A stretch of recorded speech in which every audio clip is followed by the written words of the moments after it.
Hello, I'm Carla Stansifer. Thank you for choosing this video.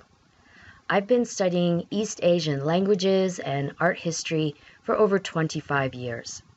I've worked for major art museums and I've worked for private collectors. Nowadays, I'm at the Center for Asian Studies at the University of Colorado at Boulder. Today, for this video, I'd like to discuss an iconic Japanese painting. Now, what we really want to do here today, our main goal, is to model some questions and strategies that you can use with your students in order to closely examine a work of Asian art and hopefully explore that art in a systematic way. For this case study, let's examine Winter Landscape by the artist Seishu Toil. It's one of my favorites.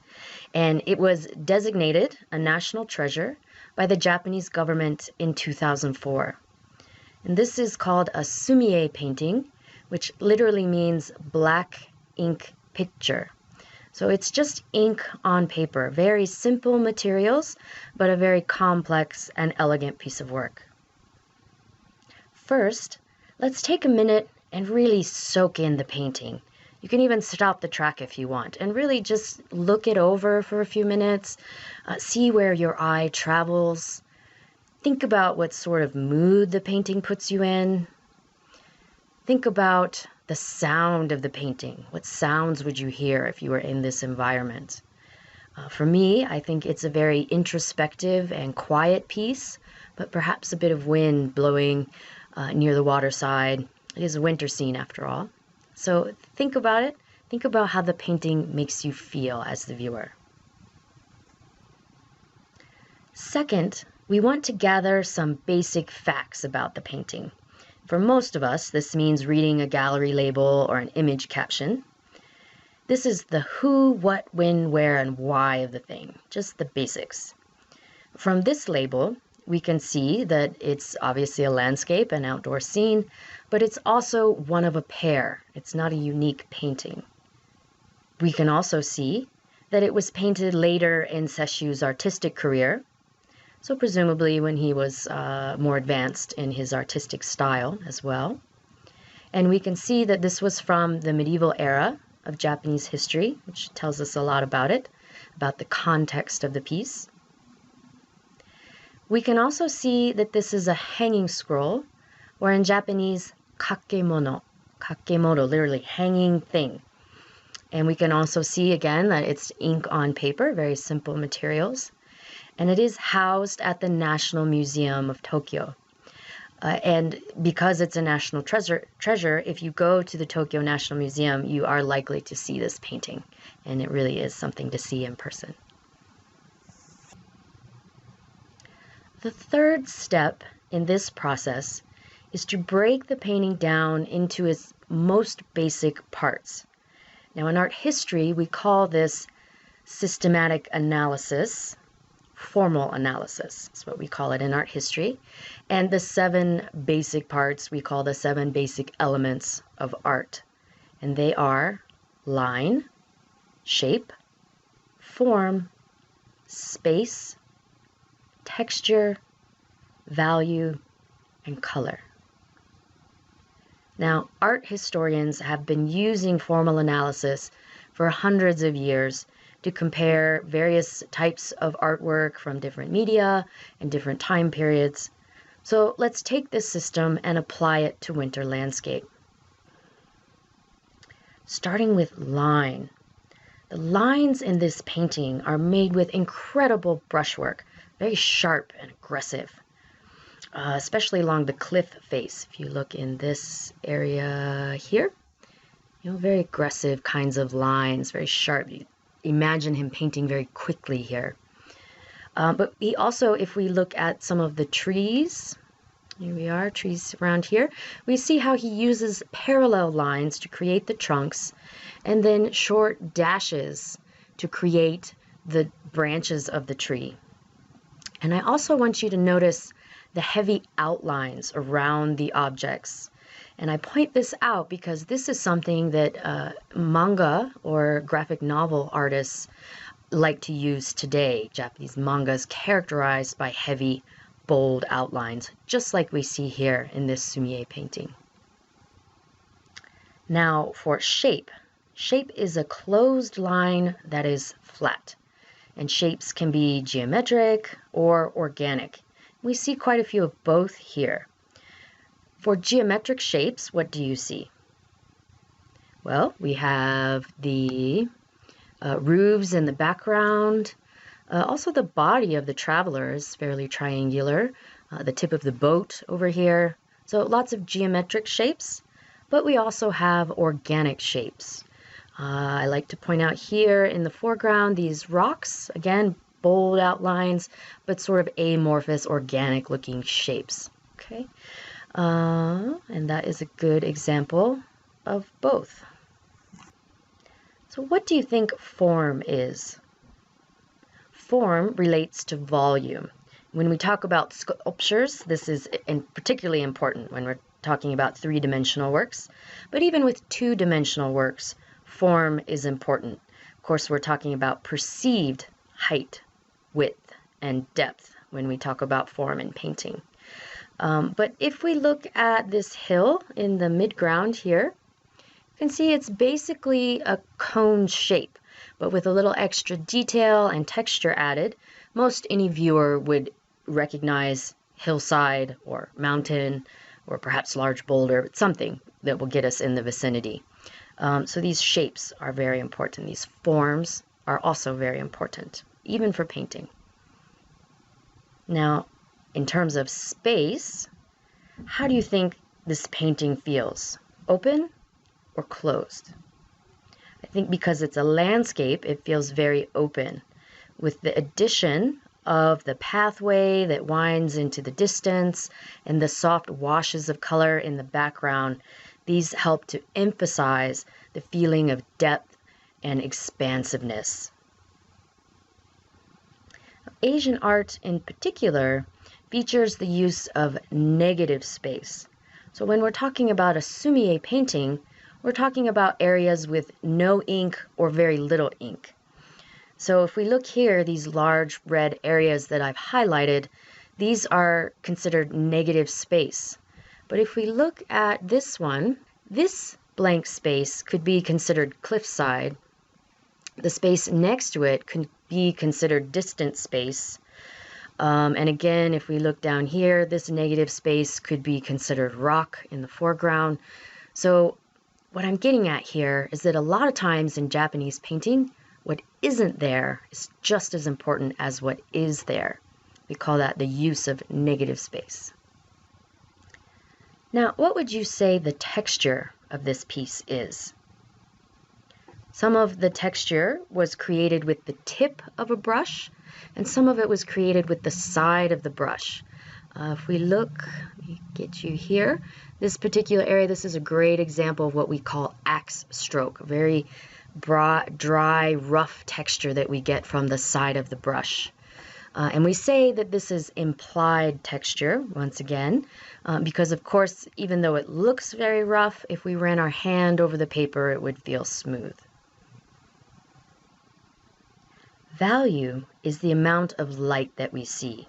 A lot of light is high value, dark areas are low value. So this painting overall is considered low value because of those harsh outlines, and we have a lot of washes of ink in the painting as well. We would consider this a low value painting. Now we're not talking dollar value, just light value. So one thing we need to keep in mind here, though, is that the paper of the background is over 550 years old. So this paper has faded over time. So we've lost some of the original contrast that the artist would have seen when he created the piece. So just something to keep in mind. And finally, the last of the 7 basic elements is color, or in this case, the lack of color, because sumie by definition is just black ink painting.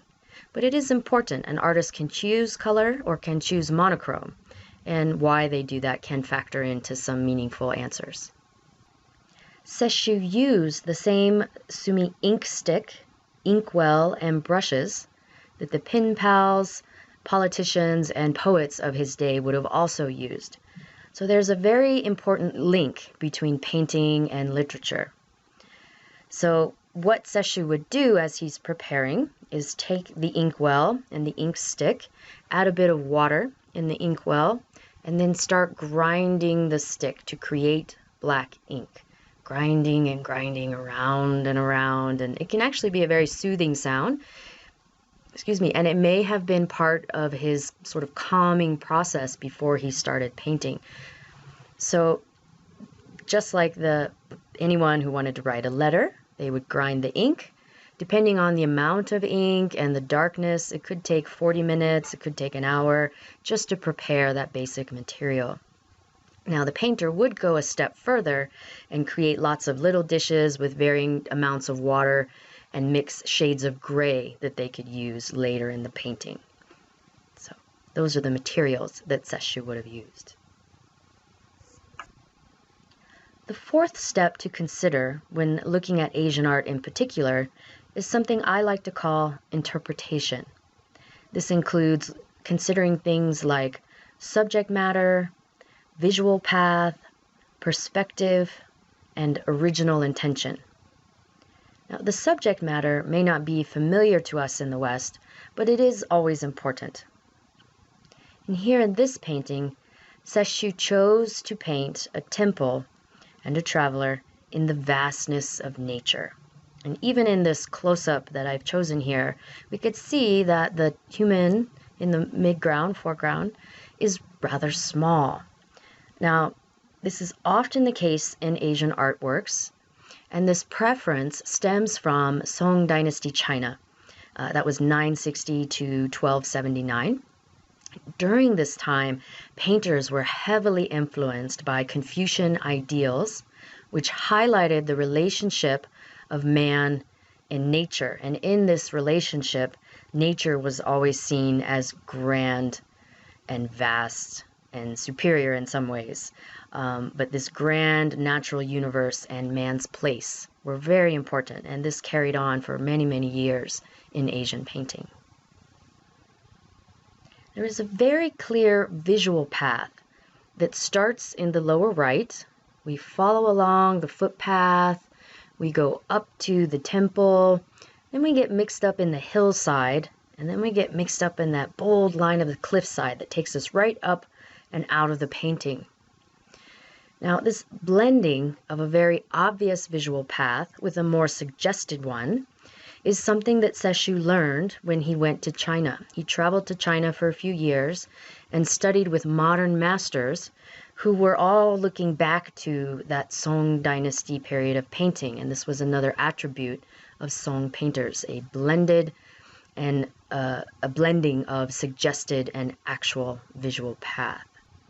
Seishu also introduced new perspectives. Now, perspective is the point of view that an artist chooses. If we were looking at a film, we might ask, where is the camera? What is our point of view for the audience? So in Winter Landscape, as we look at this painting, a lot of the ink is concentrated in that lower third central portion. So it makes us, the viewer, feel as if maybe we're across a lake, across the way, on another path, looking back at a fellow traveler. And I should mention that this unusual perspective or surprising perspective is something that the manga artists of today also use. Let's look at some other examples. Here we see another famous painting by Seishu Toil. It's called Amano Hoshi. And in this painting, he chose the bird's eye view perspective. It's also sometimes called blown roof view for interior scenes. But in this, it's as if we're in the clouds in some god realm looking down on the islands. Compare that bird's eye view to this perspective in a small fan painting, also by Seishu Toil. And in this one, it's as if we're sitting in a boat on the water looking up at the buildings. It's a very unusual perspective. So we can see that Seishu was a very versatile artist. Now we need to ask, why did Seishu paint this painting? What was his original intention? And now we may never know for certain, but we can try to answer this question, and it brings us a bit closer to understanding the painting and its original meaning. So original intention isn't always something that's easy to figure out, but we have to make a try. Now it helps to know a little bit about the artist. Here we see a self-portrait, and we can tell by the type of robe and the hat that Seishu's wearing that he was indeed a Zen monk. Now, he did get commission. He got money for doing commission pieces for things like large-scale folding screens and sliding panels, things like that. But he was first and foremost a Zen monk. And for a Zen monk, any activity, chopping wood, doing dishes, going for a walk, anything at all can be transformed into the meditative process.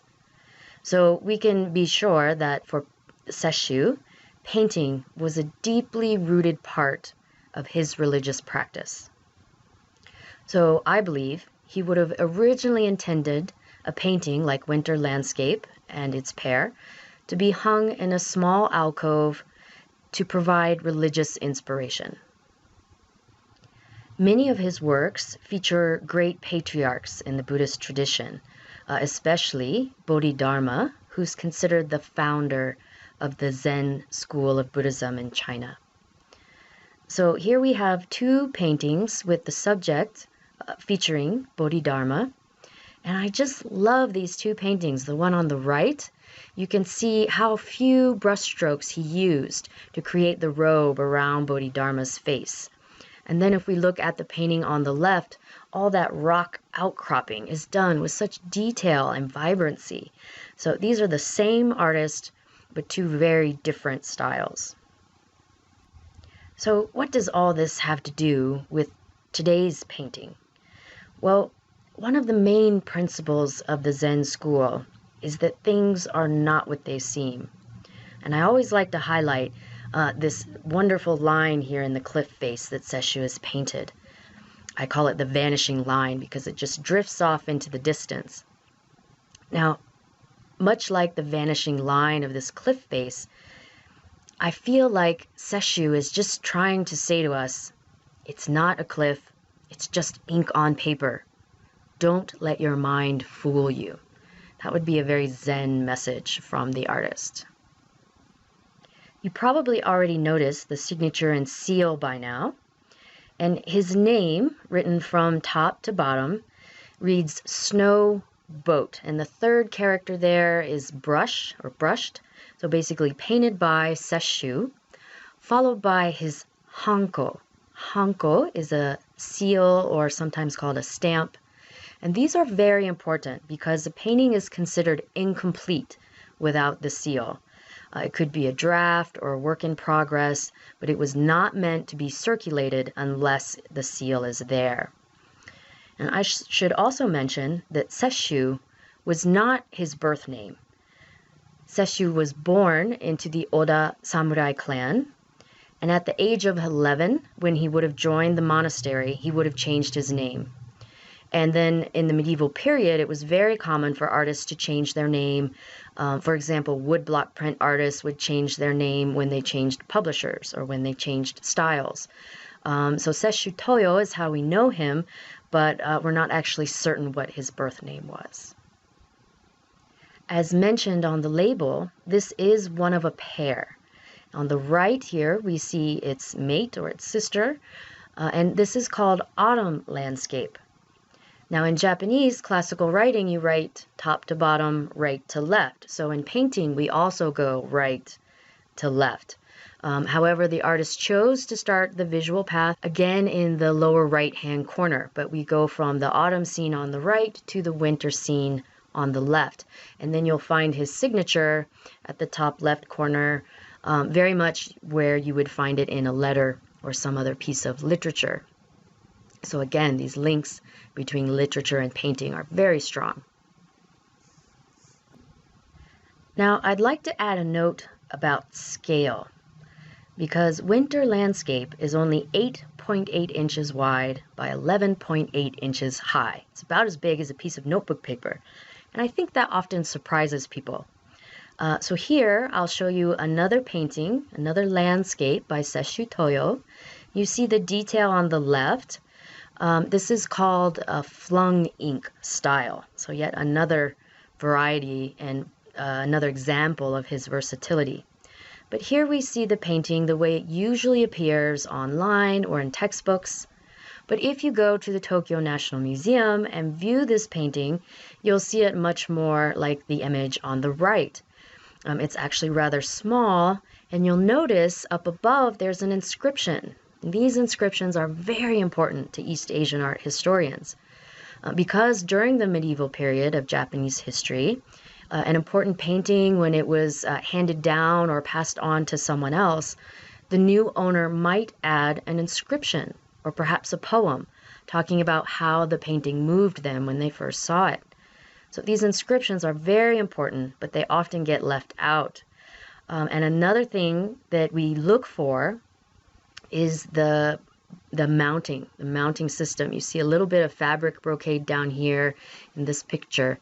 The type of silks that were used can help us differentiate if a painting comes from China or Korea or Japan. All these countries shared stylistic and materialistic influences, but based on the mounting system and the types of materials used, it helps us differentiate and figure out the origin of a painting. So once again, with Japanese painting, what isn't there is just as important as what is there. You have to be careful. Okay?